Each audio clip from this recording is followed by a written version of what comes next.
নিজের পরিবারের ফটো পকেটে আর গোটা দেশটা মনের ভেতর নিয়ে যদি কেউ থাকে, তো সেটা আমাদের ভারতীয় জওয়ান।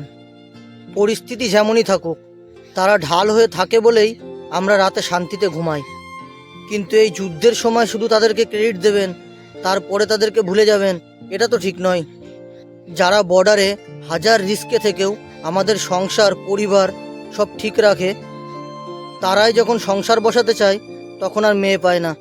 বলা হয় বর্ডারে থাকে, কখন কি হয়ে যাবে তার থেকে অন্য ছেলে দেখ। শীত গ্রীষ্ম বর্ষা যেমনই হোক, পরিস্থিতি যত খারাপই হোক, সারা দিন রাত তারা দাঁড়িয়ে দাঁড়িয়ে বর্ডারে ডিউটি করে। যদি কখনো দেখেন ট্রেনে বাসে দাঁড়িয়ে আছে কোনো জওয়ান, তাহলে নিজে একটু উঠে দাঁড়িয়ে তাদেরকে বসার জন্য সিটটা দেবেন। যদিও তারা দেখবেন ম্যাক্সিমাম টাইম বলবে যে না না আপনিই বসুন, কারণ তারা এতই মহান।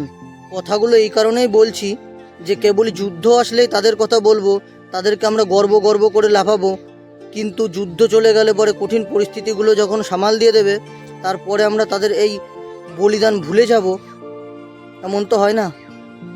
আর রইল কথা পাকিস্তানের, ওদের তো পতাকাতে চাঁদ আছে, আর আমাদের চাঁদেও পতাকা রয়েছে, তাই নো কম্প্যারিজন।